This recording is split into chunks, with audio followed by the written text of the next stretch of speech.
To real friends, to the real end, to the reals fall off, to the wheels don't spin. To 3 a.m. calling. How many real friends? Just to ask you a question, just to see how you was feeling. How many? For the last you was frontin'. I hate when a nigga text you like, what's up? Hey YouTube fam, so it's Michelle here, and I'm here with a video on my first year of pharmacy school and just giving you guys an update on how it went. A lot of people appreciated my video on how to get ready for pharmacy school, like just a basic overview on preparing for pharmacy school and stuff like that. And then I said that I was willing to do a follow-up video on how my first year went and stuff like that. So first year is officially done. Feels good to say that I am a second year for pharmacy school. So it's really nice to be able to say that. So I'm officially a PY2. Woo woo. It's crazy to even think that I'm done with the first year of pharmacy school. I just remember like preparing to start for pharmacy school, and I just remember like the first couple of weeks before we were going to start school and before I had to be back for orientation, like I just remember all these emotions going through my head, and I was just like, wow, like I'm not ready for this. I'm not ready to start school. Like I just remember like right when I was going to start pharmacy school, just feeling very not prepared, feeling very anxious, feeling very nervous, just worried because you don't know how it's going to go, which is normal. It's okay to feel that way. But yeah, like, so I feel a lot better about pharmacy school now that I've completed 1 year, which just is really crazy, y'all. Like, I feel like it's just really crazy to say that I'm done with my first year of pharmacy school, but I am. So, I didn't have anything written down or anything. I was just going to go with the flow like I did in my last video. So let's see. So with beginning pharmacy school, the workload is quite a bit much in the beginning because like I said before, we have block exams. So the way our block exams work is there's like 4 classes that you're going to take a test for every other week. So the way I calculated it is that I've taken over 50 exams this semester.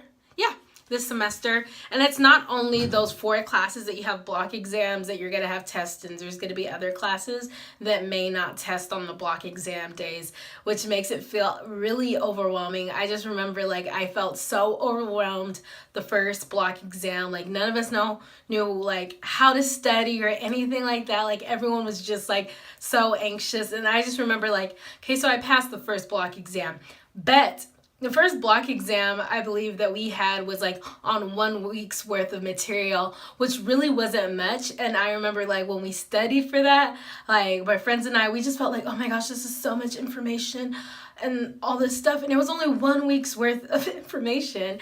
And then we were like, well, I was like, if I'm feeling overwhelmed for just 1 week's worth of information, what's it going to be like for the rest of the exams when it's 2 weeks worth of information? And then sometimes like we may have a 3 weeks worth of information. So it is a lot. You have to figure out how to study.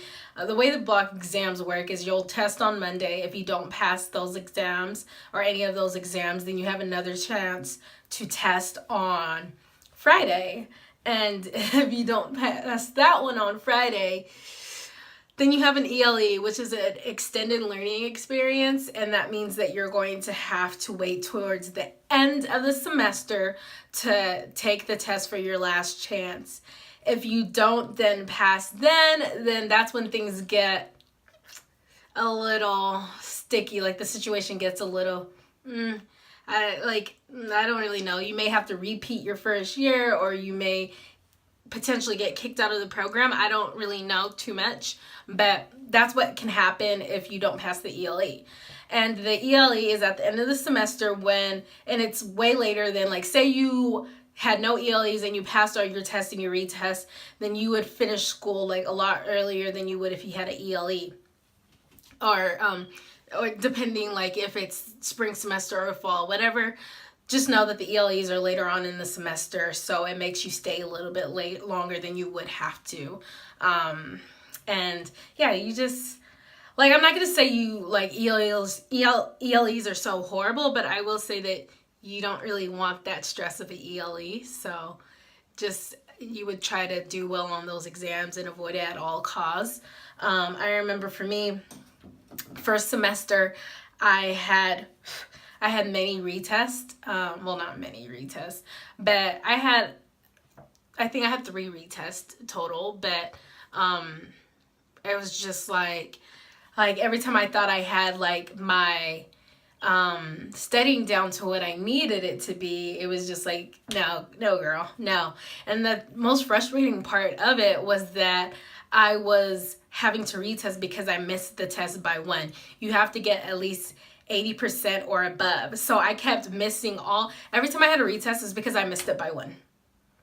And I was just like getting frustrated because I was like, this is not what's up. Like, I'm having a retest because I'm missing it by 1. Like, no, Michelle, you need to switch up how you're studying. You need to reevaluate how you're studying and just find a new method. And that's what I did second semester, and it was very successful the second semester. I only had 1 retest. So, well, it turned into ELE, but it's okay. But yeah, so it worked for me second semester. Like, I did so well. I didn't have retests like that. So finding what works for you is going to be major key to helping you do well throughout the semester, planning how you're going to study, and at the same time not being too involved. The people that are involved, like, I'm not knocking them, like, it's good if they can handle it, but personally for me, I cannot handle too much involvement. I'm just trying to get the hang of things. I like to kind of just test the waters before I just jump right into involvement and then kind of just set myself up for failure. So that's personally how I like to do things. Next year, I do plan on being more involved. I'm still trying to figure out if I want to actually work, because I want to be able to apply what I'm learning in school, but I just don't know. Like, I want to find a good job where I'm not giving so many hours, just because I've had that bad luck of being scheduled so many hours and then being in a predicament where my grades are kind of suffering, or I'm having to I'm having to put like my health on the back burner and not get any sleep and stuff like that. So if anything, I've learned from that situation not to just give your all and commit to so many things if you know that you're not going to be able to handle it. So that's why I do things like that now. Let's see what else I can talk about. We had a couple of, throughout the school year, like, we had a lot of counseling assessments and stuff like that. And for me, being someone who personally likes to talk to people, talk to people once you talk to me, it was just weird because I would get so nervous every time we had an assessment, whether it was patient counseling or an applied patient care and stuff like that. Like, I just get so nervous. And it's really weird because I don't know, I just work myself up to the point where I'm just so nervous. I've always done well on them, but it's weird because I just get so nervous. Like, I don't know, I feel like it's awkward. Like, it's abnormal the way I get nervous. Like, I don't know. Just because, like, okay, being able to talk to people is like one thing, but knowing that you're being graded, I think, is what made me nervous every time we had like an assessment. But that's just something that you have to be comfortable with, because that's what you're going to be doing in the future.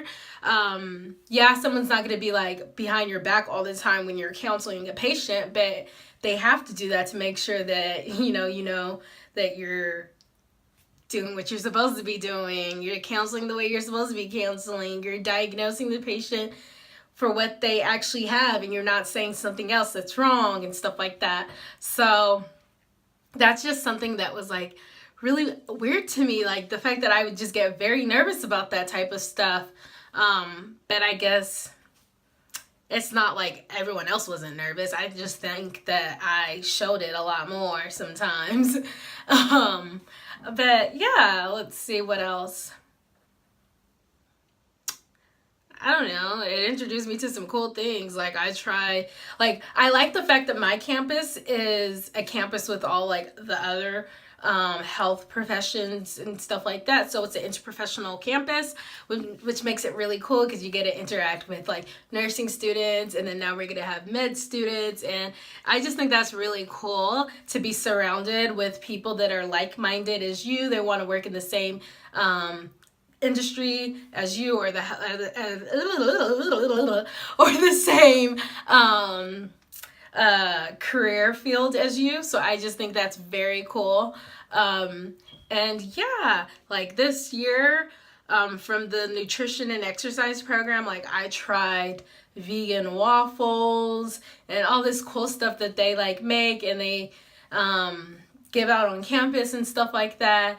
And then also like with another campus, with another school that's on the same campus as us, I did tubing, which is like really fun because we went to the mountains and we did tubing. Like it's just really fun. And with it being like not the main campus, and with it being like its own campus for like the professional students, since it's a smaller campus, they have more money to do more events that you don't really have to pay for out of pocket like that, compared to like being on like a big campus. So overall, my first year of pharmacy school went well. I'm gonna have my IPPE rotation in July, so we'll see how that goes. Next year, I'm contemplating if I want to work in a pharmacy, if I want to work at all, or if I want to work on campus. Right now, I'm leaning towards on campus, but I'm still deciding about that, you know? I'm still a little confused, about that, but we'll see. If you guys have like actual questions, because I didn't know what exactly to address, everyone's perception on their first year of pharmacy school is going to be different, but if you have like actual like legit questions that you want to ask me, feel free to ask below. I just want to let you guys know that it wasn't as bad as I thought it was. I'm excited for next year. I know that things are definitely gonna get more intense, but you know, I feel like I'm a little bit more ready for that. So yeah, until next time, bye YouTube. To real friends, to the real end, to the reals fall off, to the wheels don't spin. Yeah. To 3 a.m. calling. How many real friends?